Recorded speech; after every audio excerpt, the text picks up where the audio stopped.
चलिए, कल हम लोगों ने ब्रांच आप लोगों के साथ शुरू किया था, शेयर भी किया था ब्रांच, उसके ऊपर आज काम करेंगे। ब्रांच क्या है? ज्योग्राफिकल सेगमेंट में जैसे कंपनी का दूसरे जगह में ट्रांजैक्ट बिजनेस कंटिन्यू कर रहा है, तो उसके लिए हम लोग ब्रांच ओपन करते हैं, ब्रांच करते हैं। तो उसके लिए हम लोग ब्रांच अकाउंटिंग का जरूरत है। हम लोगों को उस ब्रांच का परफॉर्मेंस इवैल्यूएशन है, मतलब ब्रांच का प्रॉफिट और लॉस हम लोगों को कैलकुलेट करना है।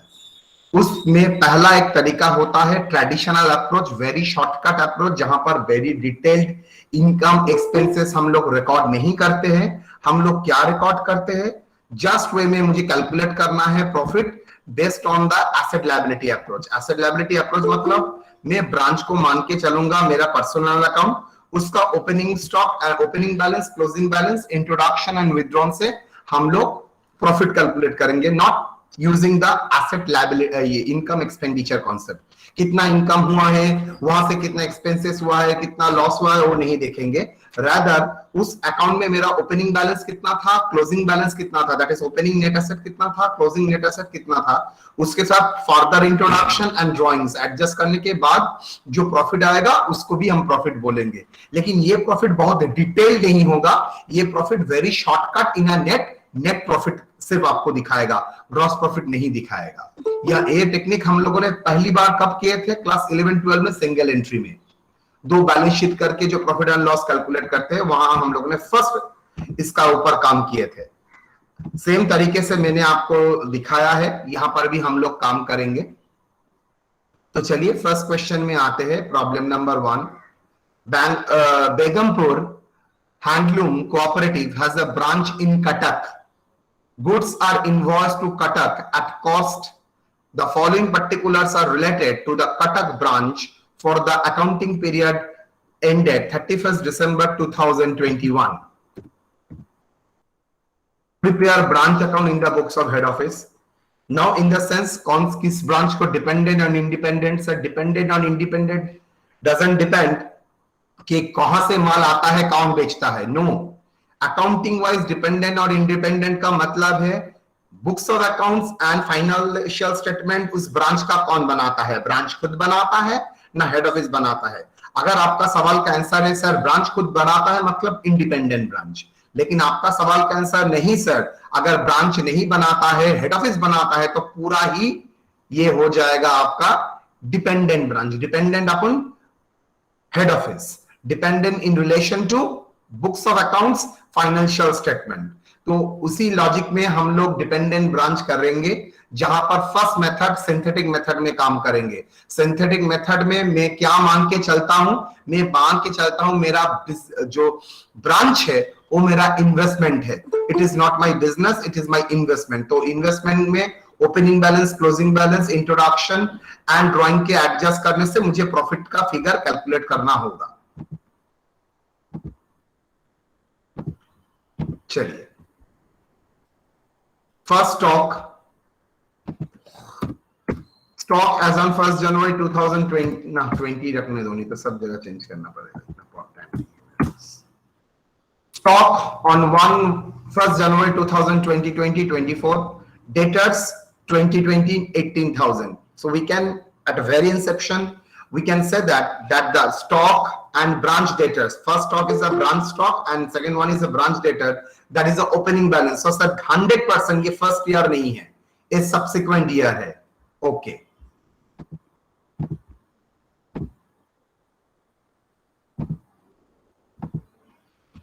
Goods receive from head office, cost price में 72,000। ऑब्वियसली गुड्स रिसीव आया होगा हेड ऑफिस से।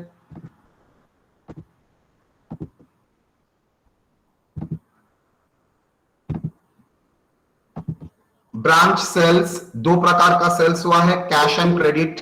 मेरे लिए क्या ब्रांच का एक्सपेंसेस एंड सेल मायने रखता है? नो, मेरे लिए मायने रखता है कितना कलेक्शन ब्रांच ने किया है एंड ब्रांच हेड ऑफिस को ट्रांसफर किया है। मतलब any transaction between branch and head office हम लोग रिकॉर्ड करेंगे। हम लोग मतलब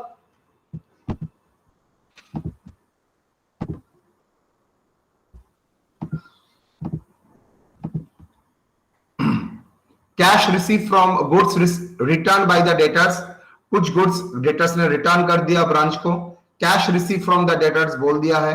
goods return to head office, कितना गुड्स हेड ऑफिस के पास रिटर्न आया है वो भी बोल दिया है। डिस्काउंट बैड डेट बोल दिया है।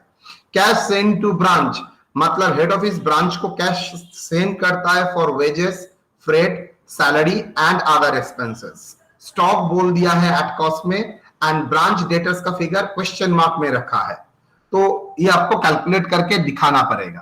तो चलिए हम लोग आते हैं, हम लोग धीरे धीरे करेंगे। पॉइंट्स टू बी नोटेड, ये कौन सा ब्रांच है? क्वेश्चन देख के क्या लग रहा है? Prepare branch account in the books of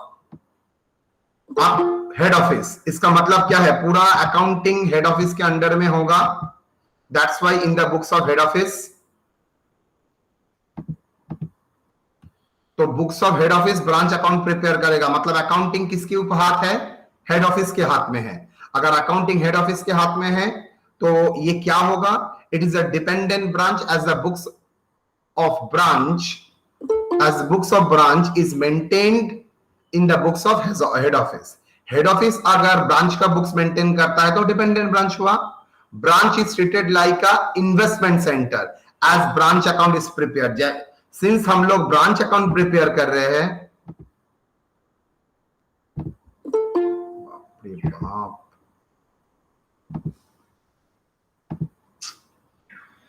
since हम लोग ब्रांच अकाउंट प्रिपेयर कर रहे हैं लाइक इन्वेस्टमेंट सेंटर, आप लोग जस्ट देखिए कैसे डिस्टर्बेंस होता है। Branch is treated like a investment centre as branch account is open, मतलब हेड ऑफिस ब्रांच को क्या मान के ट्रीट करेगा? एज ए इन्वेस्टमेंट सेंटर मान के चलेगा। That's why branch account open करके वहां से प्रॉफिट कैलकुलेट करेगा। Profit is to be determined using the asset liability approach, that is closing capital, opening capital at drawing and introduction. यहां से profit आएगा, इस कॉन्सेप्ट से प्रॉफिट आएगा। Branch is considered like a warehouse as goods are transfer at cost, मतलब goods branch head office branch को transfer कर रहा है एट कॉस्ट में, इसको हम लोग मान के चलेंगे stock transfer. In why? Because goods are invoiced at cost to HO, invoiced at cost to branch by HO. चलिए एक एक करके आते हैं। सर हम लोगों ने फॉर्मेट देख ही दिया था, फॉर्मेट इज नॉट इंपॉर्टेंट। एक ब्रांच का अकाउंट है, इसका मतलब है ब्रांच का books of Berhampur handloom cooperative, that is the head office जो ब्रांच अकाउंट ओपन कर रहा है। इसका opening balance and closing balance आपको रिकॉर्ड करना पड़ेगा। ओपनिंग बैलेंस मतलब 112020, 2 बैलेंस ब्रॉट फॉरवर्ड,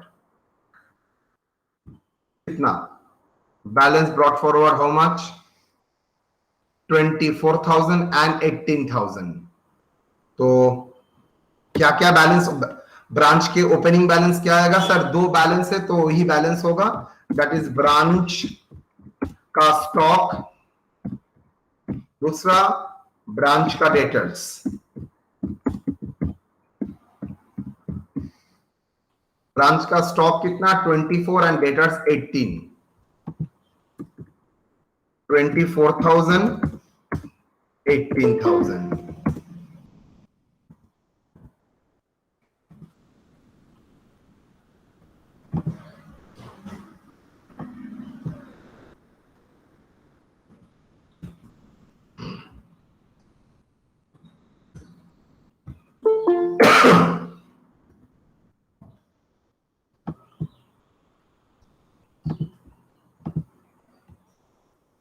तो कितना होता है बेटा? 42,000। Okay, that is the opening balance. मतलब ब्रांच अकाउंट जो है, जो मेरा पर्सनल अकाउंट है, वहां से कितना मुझे मिलेगा? 42,000, बिकॉज डेटर्स एंड स्टॉक मिला के टोटल 40,000 मुझे ब्रांच से मिलने वाला है। फाइन। तो ड्यूरिंग द ईयर में आपने ट्रांजैक्शन किया है तो end of the period summary transaction record करेंगे, डेली नहीं। 31/12/2022 आपने क्या भेजा है? Good receive from head office. इसके मतलब है मैं मान के चलता हूं, कुछ नहीं बोला गया तो जितना गुड्स भेजा है उतना ही रिसीव किया है। तो गुड हेड ऑफिस से गुड्स रिसीव किया है 72,000। इसका मतलब क्या है? किसने गुड्स भेजा है? सर हेड ऑफिस भेजा है। तो हेड ऑफिस क्या जर्नल देगा? ब्रांच में इन्वेस्ट कर रहा है तो ब्रांच अकाउंट को डेबिट करेगा। टू परचेज अकाउंट होना चाहिए बिकॉज उसका परचेज का ही एक गुड्स जा रहा है। हम लोग क्या करेंगे? डायरेक्टली परचेज नहीं करेंगे, हम लोग थ्रू और एक अकाउंट से जाएंगे, that is goods send to branch account.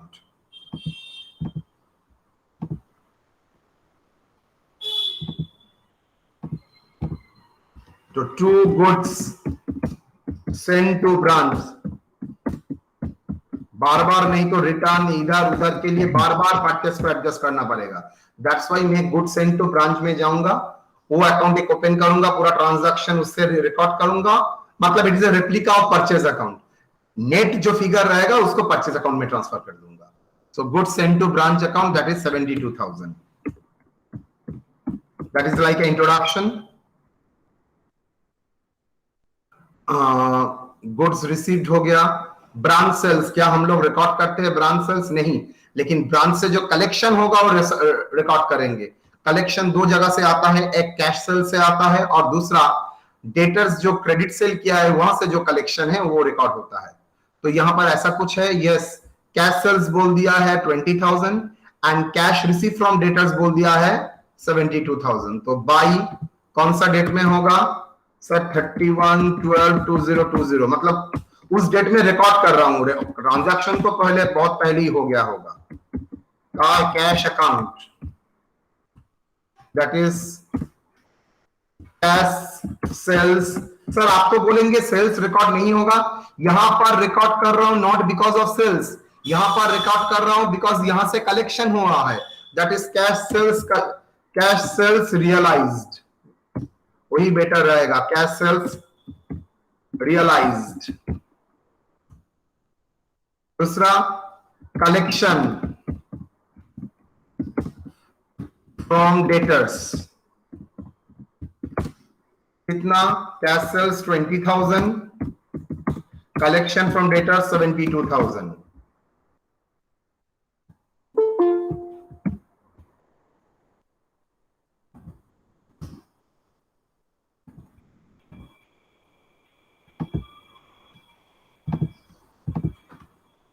कोई बता सकता है टोटल कितना हुआ होगा? सर 92,000।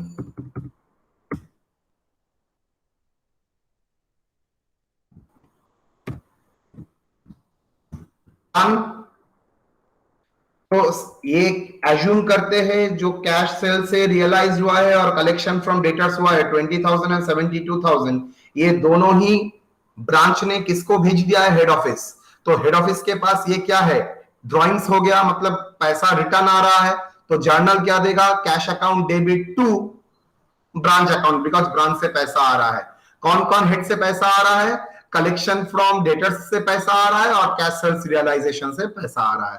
टोटल 92,000।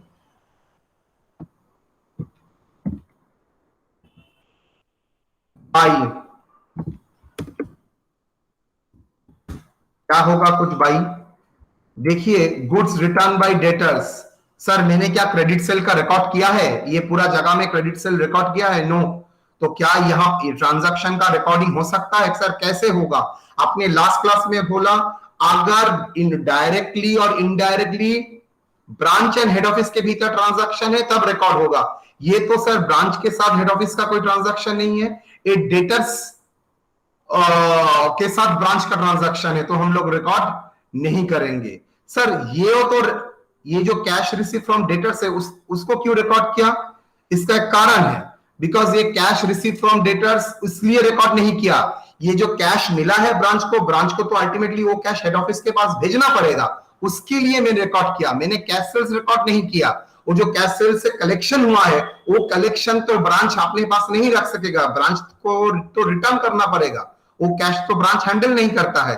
तो ये कैश जब रिटर्न आएगा उसके टाइम हेड ऑफिस एंट्री देगा कि हेड ऑफिस के पास कैश आ रहा है, कैश अकाउंट डेबिट, और कौन भेज रहा है? ब्रांच, तो to branch account. Clear? Now goods return to head office, मतलब कौन रिटर्न कर रहा है? आइदर ब्रांच रिटर्न करेगा या दूसरा कोई। लेकिन मैं मान के चल रहा हूं हेड ऑफिस का इन्वॉल्वमेंट है और गुड्स रिटर्न है, तो ब्रांच ही गुड्स को रिटर्न कर रहा है 4000। तो जब गुड्स आया था, जर्नल दिया था, branch account debit to goods send to branch. जब रिटर्न आएगा, एंट्री क्या दूंगा, by goods send to branch, branch account return to HO. कितना बेटा, 4000। और कुछ देखना पड़ेगा। डिस्काउंट अलाउड बैड डेट सवाल ही नहीं होता है, डिस्काउंट अलाउड और बैड डेट, बिकॉज ये ब्रांच और हेड ऑफिस के भीतर ट्रांजैक्शन नहीं है। और ब्रांच और हेड ऑफिस का जो एक्सपेंसेस है, लॉसेस है, इनकम हम लोग रिकॉर्ड नहीं करते हैं।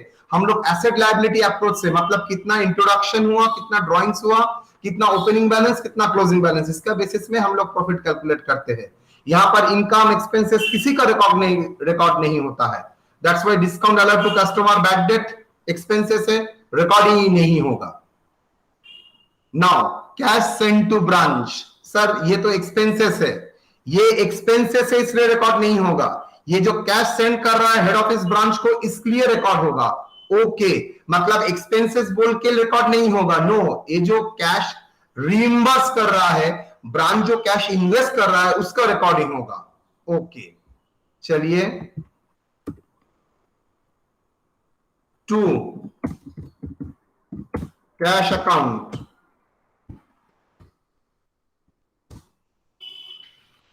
Cash account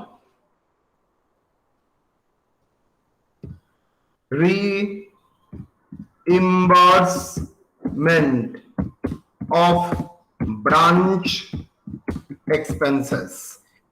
We are not recording because it is expenses, we are recording head office are actually paying the money, that's why। क्या क्या है, wages, freight, salary,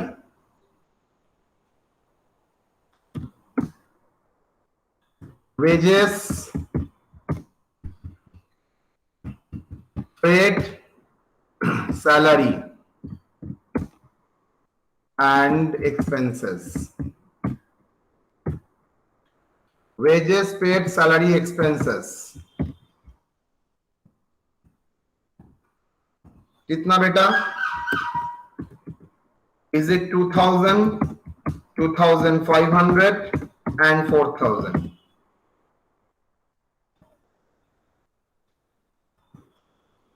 How much? That is 4000, 4000, 8500। और कुछ स्टॉक, सर और तो कोई transaction नहीं है, मतलब ये 72,000 and 8,500 एक्चुअल में मेरा क्या हुआ, that is introduction in form of cash. ये 8,500 is introduction in form of cash, ये 70,000 है introduction in form of goods, ये 92,000 is a drawings in form of cash and 4,000 is a drawings in form of goods। तो मेरा opening balance है, अगर closing balance कर दूंगा तो ऑटोमेटिकली मेरा पास क्या आ जाएगा, प्रॉफिट आ सकता है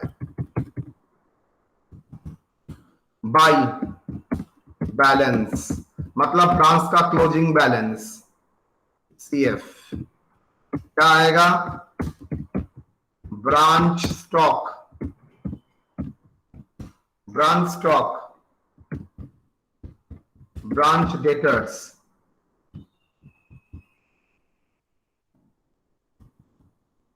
branch stock कितना, branch stock 13,200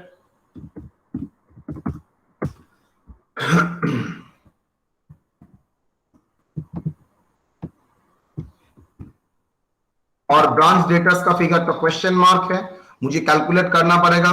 sir all figure are given, तो मैं ब्रांच का फिगर, ब्रांच डेटर्स का फिगर कैसे ओपन करूंगा, सर मैं एक अकाउंट बनाऊंगा, वो अकाउंट से तो कैलकुलेट कर ही सकते हैं बाय स्टेटमेंट, तो मैं इजी रहेगा अकाउंट्स बनाऊंगा।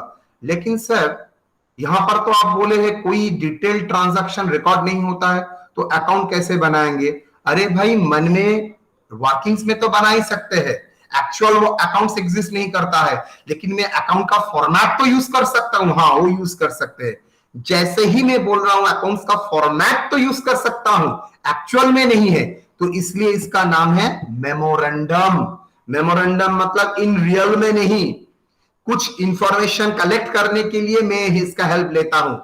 शायद आप लोगों को याद है मैंने इसका जरूरत और एक बार किया था सेमेस्टर 1 में, insurance claim loss of stock calculate करने के टाइम 2 महीना 3 महीना करंट ईयर में जो लॉस हुआ वो कैलकुलेट करने के लिए, क्लोजिंग स्टॉक कैलकुलेट करने के लिए मैंने मेमोरेंडम ट्रेडिंग अकाउंट के हेल्प लिया था। 3 महीने का तो ट्रेडिंग अकाउंट नहीं बनता है, लेकिन मैं क्लोजिंग स्टॉक कैलकुलेट करने के लिए मेमोरेंडम अकाउंट ओपन करता था। मेमोरेंडम मतलब रियल नहीं, लेकिन मैं उस तरीके का अकाउंट्स का हेल्प लूंगा। एक्चुअल में ऐसा कोई एग्जिस्ट करता ही नहीं है, लेकिन मैं उस अकाउंट्स का हेल्प लूंगा कोई मिसिंग फिगर कैलकुलेट करने के लिए। That's why the term use memorandum. कोई स्टूडेंट अगर ब्रांच डेटा लिख देता है, हम लोग टीचर लोग बोलेंगे उसको कंसेप्शन ही नहीं है। What is the difference synthetic method में, बिकॉज सिंथेटिक अकाउंट में branch account, branch debtors account maintain होता ही नहीं है, वो अकाउंट कैसे खोल दिया।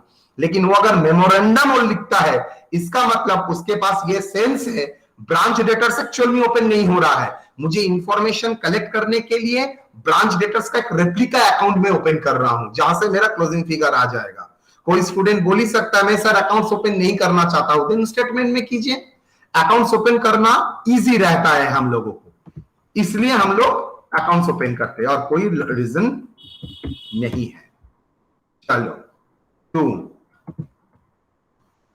जैसे डेटर्स होता है वैसे ही हम रेप्लिका कर रहे हैं, एक्चुअल में एग्जिस्ट करता नहीं है।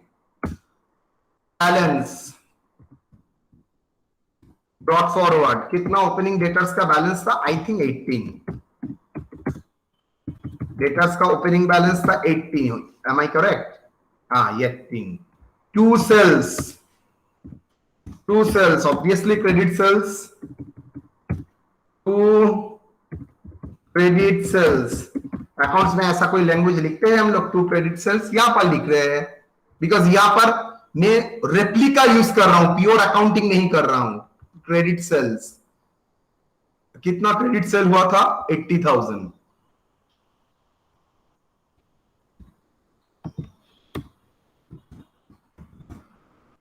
By cash collection, normally account होता तो अकाउंट लिखते, यहां पर तो अकाउंट है ही नहीं, हम लोग सिर्फ फॉर्मेट को यूज कर रहे हैं कोई मिसिंग इंफॉर्मेशन कैलकुलेट करने के लिए। कितना कलेक्शन मेरा बच्चा?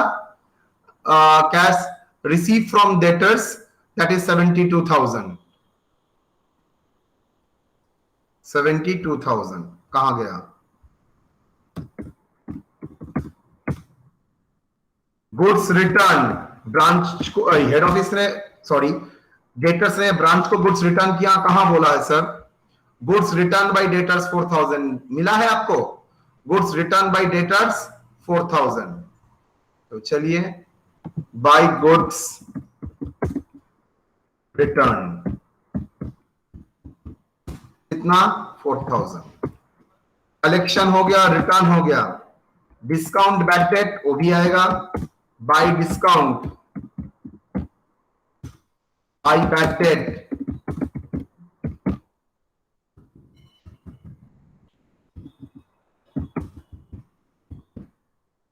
कितना देखो, discount 1600, bad debt 1400, 16 and 14। Balance क्या आएगा sir? Common sense approach, by balance CF, that is closing debtors का balance.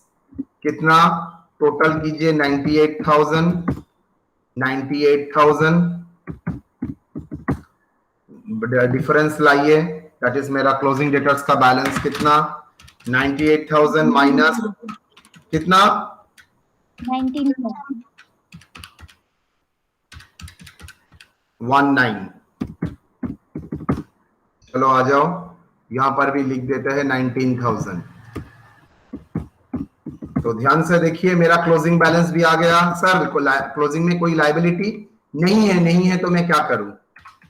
13,200, 32,200, Go to general PL account, net profit, gross profit calculate नहीं हो सकता, नो, एसेट लायबिलिटी अप्रोच है, वहां से एक ही प्रॉफिट आता है, ग्रॉस प्रॉफिट, नेट प्रॉफिट नहीं। नेट प्रॉफिट सर एचएस में हम लोग तो ग्रॉस प्रॉफिट करते थे, वो गलत सिखाया था, इसलिए कभी भी पॉसिबल नहीं है। डन। तो कितना आता है देखो, 4000 प्लस 92,000, 1,28,200, बोलो 1,28,200, 1,28,200। कोई बता सकता है what is the net profit? 5,700. 5,700. Okay. So that is my gross profit. Clear or not? Net profit from the branch.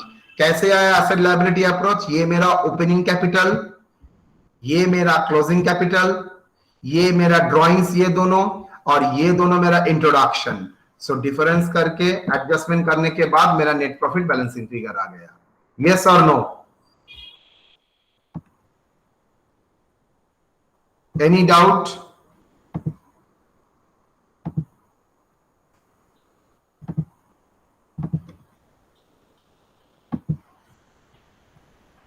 कोई डाउट है यहां तक बेटा?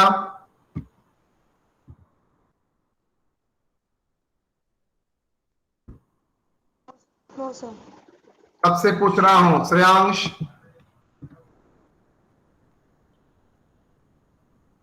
No sir.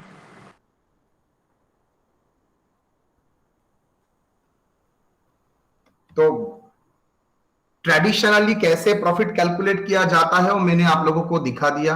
That is a traditional approach, जिस मेथड में आपका प्रॉफिट कैलकुलेट हो सकता है। That is a traditional approach. Asset liability approach, जहां पर बहुत डिटेल इनकम एक्सपेंसेस का कॉन्सेप्ट, भारी भरकम कॉन्सेप्ट नहीं है।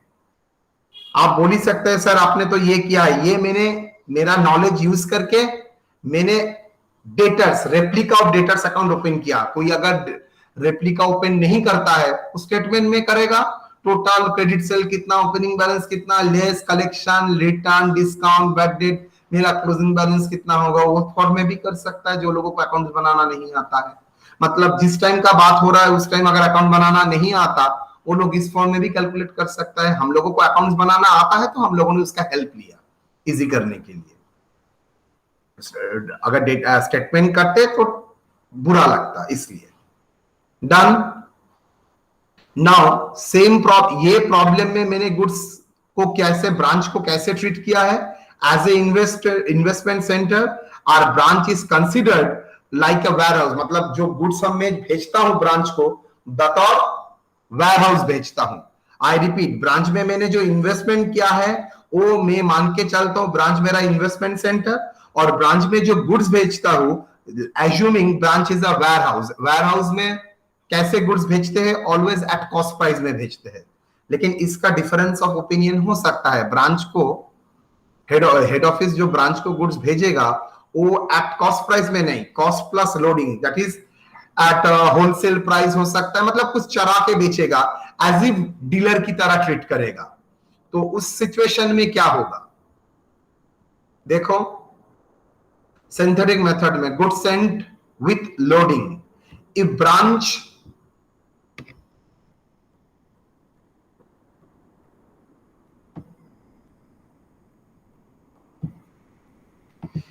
is treated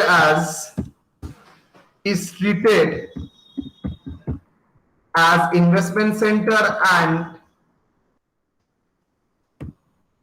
goods are transferred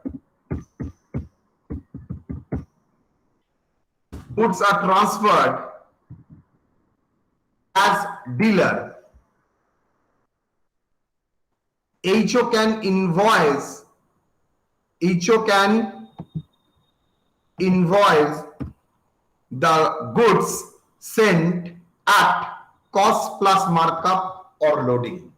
मतलब अगर ब्रांच को डीलर की तरह ट्रीट करता है हेड ऑफिस, जब गुड्स सेंड करता है, जब इन्वेस्टमेंट करता है तो उसको इन्वेस्टमेंट की तरह ट्रीट करता है, लेकिन जैसे ही गुड्स सेंड करता है वो किसकी तरीके से सोचता है, गुड्स को जो भेजता है वो सोचता है एज इफ उसका dealer, then HOU can invoice the goods at cost plus markup और लोडिंग, मतलब कुछ चरा के गुड्स भेजा जाएगा। Now, when we calculate the profit under asset liability approach, we need to eliminate the loading component from the goods sent and goods returned. मतलब goods के भीतर अगर लोडिंग है, जब हम लोग प्रॉफिट कैलकुलेट करेंगे उस लोडिंग से वो प्रॉफिट हम लोगों को एलिमिनेट करना पड़ेगा, वो चाहे स्टॉक में हो, वो चाहे आपका गुड्स सेंट और गुड रिटर्न में हो। Similarly HO will value the unsold goods at branch warehouse at a invoice price. HO जब वैल्यूएशन करेगा at a invoice price, but जैसे ही उसका प्रॉफिट कैलकुलेशन टाइम आएगा, क्लोजिंग स्टॉक में तो प्रॉफिट का एलिमेंट इंक्लूड नहीं रह सकता है, तो प्रॉफिट का एलिमेंट जैसे इंक्लूड नहीं रह सकता है, हम लोगों को क्या करना पड़ेगा, हम लोगों को एक एडिशनल एंट्री पास करके स्टॉक रिजर्व क्रिएट करना पड़ेगा। जैसे डिपार्टमेंट में प्रॉफिट इंक्लूडेड था, हम लोग स्टॉक रिजर्व करते थे, यहां पर भी opening stock and closing stock में अगर लोडिंग है तो लोडिंग को एलिमिनेट करने के लिए मुझे एक स्टॉक रिजर्व का एंट्री पास करना पड़ेगा। For example, unloading of markup in good send, जब गुड सेंड किया था, जर्नल हुआ था branch account debit to good send to branch, उसमें अगर लोडिंग है तो लोडिंग को कैंसिल करने के लिए मुझे क्या करना पड़ेगा, good send to branch account debit to branch account, मतलब अनलोडिंग एंट्री। सेम वे में unloading the markup in the goods return, ठीक रिटर्न में भी सेम, जो अनलोडिंग का पार्ट है उसको अनलोड करना पड़ेगा। मार्कअप और loading in the closing branch stock, branch stock के भीतर जो अनलोडिंग प्रॉफिट एलिमेंट है उसको एलिमिनेट करने के लिए branch account debit to stock reserve. Same way में ओपनिंग स्टॉक में उल्टा, stock reserve account debit to branch. ये आपका अगर मार्कअप रहता है, मतलब नॉर्मली गुड सेंड करता है कॉस्ट में, लेकिन अगर ब्रांच को हेड ऑफिस डीलर की तरह ट्रीट करता है, देयर में be a situation good send कर रहा है एट कॉस्ट प्राइस में, नहीं कॉस्ट प्लस लोडिंग, तो ये लोडिंग को अनलोड करना ही हम लोगों का काम होगा। मैंने सेम प्रॉब्लम आपके सामने लिखा है जो पहले दिया था, सेम डेटर्स फेटर्स यहां पर मैंने बोल दिया है, सिर्फ चेंज मैंने क्या किया है, देखो, goods are invoice to Cuttack at a markup, markup मतलब लोडिंग 20% ऑन इनवॉइस प्राइस बोल के ही दिया है। The following particulars are related to Cuttack branch, पूरा डिटेल्स दे दिया है, तो चलिए देखते हैं क्या करना पड़ेगा। Points to be noted, dependent branch क्या है, it is a dependent branch, it is a dependent branch as books of branch is maintain in the books of head office. Branch is treated like a investment centre, आपको कैसे पता चला, as branch account open करने के लिए बोला है। Profit is to be determined using the asset liability approach, बोल दिया है, एसेट लायबिलिटी अप्रोच में प्रॉफिट कैलकुलेट होगा। Branch is considered like a dealer, why, as goods are transfer with the markup. अगर ब्रांच गुड्स को send करता है cost में, तब ब्रांच को ट्रीट करता है एज अ वेयरहाउस ट्रांसफर, लेकिन जैसे ही ब्रांच को गुड्स ट्रांसफर करता है as with a cost plus markup, तब ये स्टॉक ट्रांसफर जो होता है वो स्टॉक ट्रांसफर नहीं है, डीलर को गुड्स ट्रांसफर होता है with markup, like a transfer to dealer. यहां पर इनवॉइस कैसे होता है, invoice as a cost plus markup मिला के। तो चलिए हम लोगों को मार्कअप का इक्वेशन करके पहले लोडिंग कैलकुलेट करना पड़ेगा, it is a very important, first point आप यही करेंगे। बेसिक इक्वेशन क्या है, cost plus loading equal to invoice price, yes और नो। इनवॉइस पर कंसाइनमेंट में भी हम लोग किए थे, cost plus loading equal to invoice price, yes और नो। Yes sir. चलो, लेट इनवॉइस क्या बोले थे उस टाइम, जिसके ऊपर वो लोडिंग बोला है उसको 100 पकड़ो, किसके ऊपर लोडिंग बोला है, देखो 20% ऑन आईपी, तो इनवॉइस प्राइस को 100 पकड़ो। चलो, let invoice price be 100, loading क्या होगा, 20% ऑन 100 दैट इज 20, कॉस्ट कितना होगा, कॉमन सेंस अप्रोच, अगर कॉस्ट प्लस लोडिंग मिला के इनवॉइस प्राइस है, तो invoice price minus loading equal to cost होगा, तो 80 होगा, यस और नो। तो मेरे पास 3 आइटम आ गया। इनवॉइस प्राइस अगर 100 मान के चलता हूं, लोडिंग 20, कॉस्ट होगा 80। यस और नो? Yes, sir. चलिए, तो सेम प्रॉब्लम हम लोग रिपीट करेंगे। जहां जहां पर लोडिंग है उसको अनलोड करना पड़ेगा और कुछ नहीं। चलो 1/1/2020 जैसे बैलेंस था वैसे ही किया। ब्रांच स्टॉक यहां पर मैं मान के चलूंगा एट इनवॉइस प्राइस, देखो बोल भी दिया है। Stock on 1 January 2020 invoice price, goods receive from the head office invoice price, goods return to head office invoice price, सब बोल दिया है इनवॉइस प्राइस में। अगर सर इनवॉइस प्राइस में नहीं बोलता तब भी मुझे इनवॉइस प्राइस नहीं करना पड़ता, because goods send at invoice price. Branch stock at invoice price 24, debtors 18, कुल मिला के 42,000। तो ब्रांच स्टॉक के भीतर अनलोडिंग था, लोडिंग था, उसको अनलोडिंग करना पड़ेगा। तो 1/1/20 के तारीख में बाई बैलेंस में और एक बैलेंस आ जाता है, that is stock reserve, that is loading on opening stock. कितना? 24,000 इंटू 20/100। क्यों?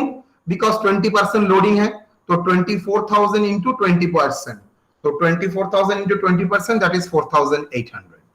Clear? Now 31/12/2020 to goods send to branch 72,000 जैसे था वैसे ही है, लेकिन ये गुड्स तो एट इनवॉइस प्राइस में है। ओके, तो मुझे क्या करना पड़ेगा? मुझे उसको अनलोड करना पड़ेगा। तो जो गुड्स भेजा था 72,000 उसमें लोडिंग है, उस लोडिंग को मुझे कैंसिल करना पड़ेगा, जैसे कंसाइनमेंट में करते थे सेम वे में। बिकॉज हम लोगों को ओरिजिनली प्रॉफिट कैलकुलेट के टाइम हम लोगों को एक्चुअल कॉस्ट के साथ ही कंपेयर करना पड़ेगा। तो जो गुड्स में लोडिंग है उसको अनलोड कीजिए। Unloading on goods and 72,000 into 20% कितना आता है? 14,400। तो मैंने किया 14,400। गुड्स रिटर्न भी आ रहा है हेड ऑफिस के पास एट आईपी में 4,000। सर इसके भीतर भी लोडिंग होगा? इनवॉइस प्राइस है तो 100% लोडिंग होगा। तो चलिए, to goods send to branch account, कितना लोडिंग है? Unloading of goods return, that is 800। कैसे? 4,000 इंटू 20% मिला के दैट इज 800 हुआ। नाउ बाय कैश जैसे पहले था same, cash collection from debtors and cash cell 72,000 and 20,000 मिला के 92,000। सिमिलरली हेड ऑफिस ने भी कुछ कैश रीइंबर्स किया है for expenses, wages paid and salaries and other expenses 2,000, 2,500, 4,800, 8,500। Now closing balance. Closing balance में दो चीज आता है, branch stock, branch debtors. Debtors का करना नहीं होगा, यहाँ पर डेटर्स का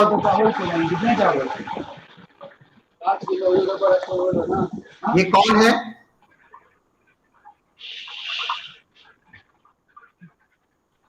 ब्रांच डेटर्स का फिगर है 19,000 क्लोजिंग डेट में, तो 19,000 हम लोग लिख दिए, फिगर बोल दिया। लास्ट प्रॉब्लम में मुझको कैलकुलेट करना पड़ा था बिकॉज क्वेश्चन मार्क था, यहां पर दे दिया है।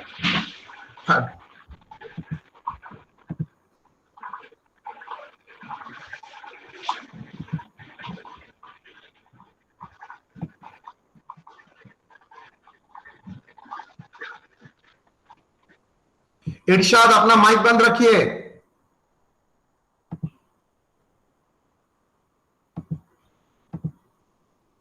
तो स्टॉक के भीतर भी लोडिंग है, ऑब्वियसली गुड सेंड अगर लोडिंग में करता है तो क्लोजिंग स्टॉक भी लोडिंग में ही होगा। तो अगर ये लोडिंग में है उसको सर अनलोड करना पड़ेगा। यस, तो चलिए मैं इसको अनलोड करता हूं।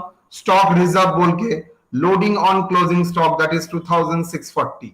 सो 13,200 इंटू 20% करके 2,640 मुझे अनलोड किया टू बैलेंस सीडी बोल के स्टॉक रिजर्व।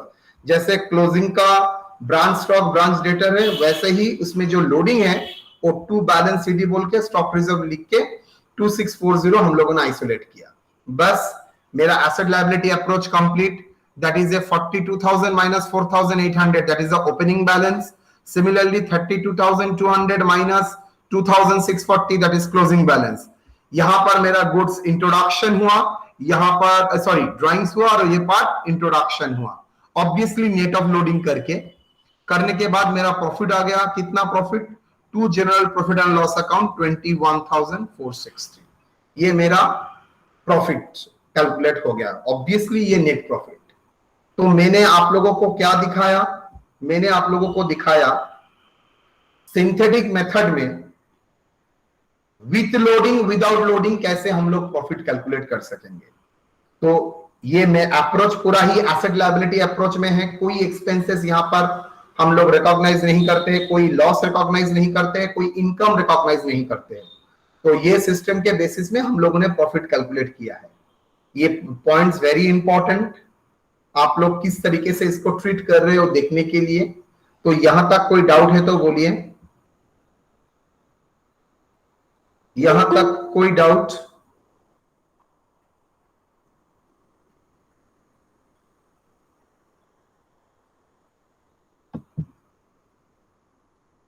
एनी डाउट यहां तक?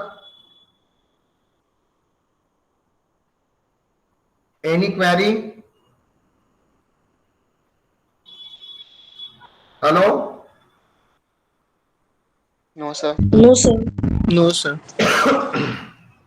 तो चलिए, अच्छा मैं आप लोगों को दो इंफॉर्मेशन दे देता हूं।